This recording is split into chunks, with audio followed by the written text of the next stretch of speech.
Imaginez un instant, un mariage, une cérémonie éclatante, et une demoiselle d'honneur qui, arrivée en retard, attire tous les regards. Parmi les invités se trouve Léo, un millionnaire habitué à un monde où tout est sous contrôle. Mais lorsqu'il croise le regard d'Amélie, son monde se fissure, et il se retrouve captivé par une inconnue dont il n'avait jamais imaginé qu'elle bouleverserait sa vie.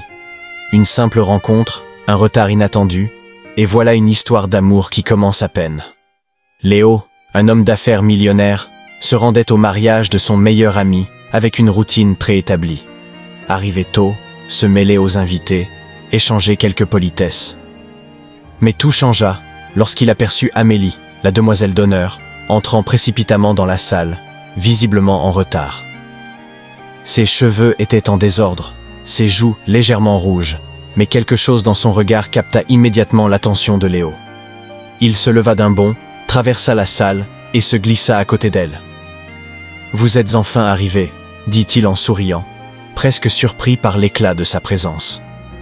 Amélie, gênée mais charmée par cet homme qui semblait aussi sincère qu'élégant, répondit d'un rire nerveux. « Oui, j'ai eu un petit contretemps. Je crois que je suis un peu plus stressé que prévu. » Leurs yeux se croisèrent, et en un instant, une connexion profonde naquit entre eux. Léo, habituellement concentré sur ses affaires et peu enclin aux distractions sentimentales, se sentit captivé par Amélie, son esprit désormais occupé uniquement par elle. Le soir avança, et à chaque échange, à chaque sourire échangé, Léo sentit que la barrière de son cœur se fissurait. Ils parlaient de tout et de rien, de la vie, de leurs rêves, des petites maladresses d'Amélie pour arriver à l'heure. Il découvrit en elle une femme spontanée, pleine de charme et de tendresse. Après le mariage, Léo invita Amélie à dîner.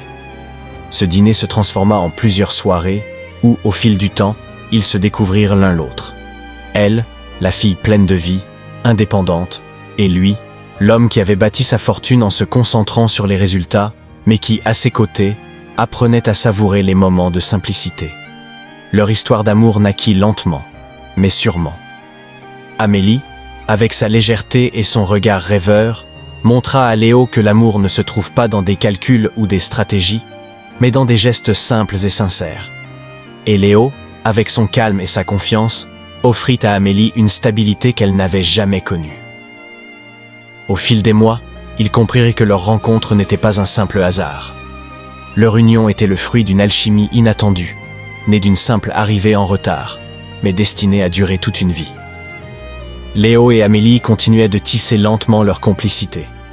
Les semaines passaient et, en plus des moments romantiques qu'ils partageaient, ils s'épanouissaient dans des discussions profondes sur la vie, l'avenir, leurs envies. Un dimanche après-midi, alors qu'ils se promenaient dans un marché local, Amélie dénicha un vieux carnet de voyage sur lequel elle s'attarda. Léo, curieux, la questionna et elle lui expliqua que ce carnet, en fait, avait appartenu à sa mère, une femme qui avait parcouru le monde seule avant de fonder une famille. Cette découverte ouvrit un autre pan de leur relation. Léo réalisa combien Amélie avait de racines profondément ancrées, et combien ses choix de vie étaient dictés par des valeurs de liberté, d'indépendance et de partage. Ils commencèrent à voyager ensemble, s'échappant dans de petites aventures à travers le monde. Leurs escapades leur permettaient de mieux se connaître, de partager des silences, des découvertes et des moments d'émerveillement. De Rome à Tokyo, des plages tranquilles de la Méditerranée aux rues animées de New York, chaque destination renforçait leurs liens. Un jour, lors d'un coucher de soleil sur une plage des Maldives, Léo la prit dans ses bras et lui murmura « Tu m'as montré que l'amour ne se construit pas à partir de ce qu'on a, mais de ce qu'on partage. Et je veux partager ma vie avec toi, peu importe où ça nous mène. » Amélie se tourna vers lui, les yeux remplis de larmes, et répondit « Léo, peu importe les distances, peu importe les défis, tant que je serai à tes côtés, je serai chez moi. » Ils rentrèrent à Paris, plus unis que jamais, prêts à s'engager dans une vie commune qu'ils avaient déjà bâtie sur une confiance et un amour inébranlables. Leurs journées étaient remplies de petits plaisirs, de longs déjeuners dans leur café préféré, des soirées cinéma à la maison, des discussions tard dans la nuit sur leurs projets futurs. Léo apprit à laisser de côté ses obligations professionnelles pour passer plus de temps avec Amélie, découvrant qu'il n'avait rien à sacrifier mais tout à gagner en choisissant d'être pleinement présent. Puis vint le jour où Léo, après avoir réfléchi à tout ce qu'ils avaient vécu, la prit par la main, un genou à terre, dans leur appartement parisien, illuminé par la lumière douce d'une bougie. « Amélie, dit-il avec une voix tremblante d'émotion, veux-tu passer le reste de ta vie à mes côtés, non pas comme la femme d'un homme riche, mais comme celle avec qui je partage mon cœur, mes rêves, mes moments de silence et de folie ?» Amélie, les larmes aux yeux, acquiesça sans hésiter, sa voix brisée par l'émotion. « Oui, Léo. Oui. » Ils se marièrent dans une cérémonie simple mais émouvante, entourés de ceux qu'ils aimaient, au cœur de Paris. Chaque geste, chaque mot échangé ce jour-là était une promesse silencieuse, celle d'un amour qui défie le temps et les attentes.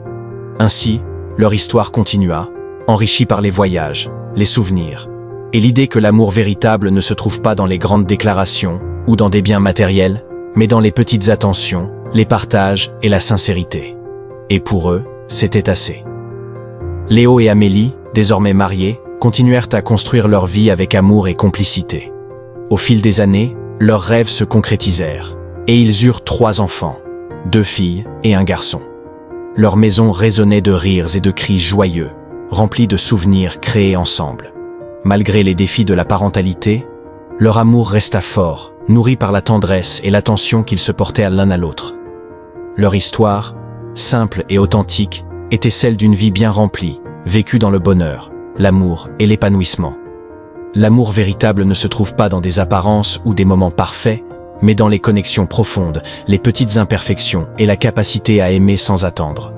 Parfois, le plus beau des amours commence là où l'on s'y attend le moins, et il faut savoir ouvrir son cœur aux imprévus de la vie.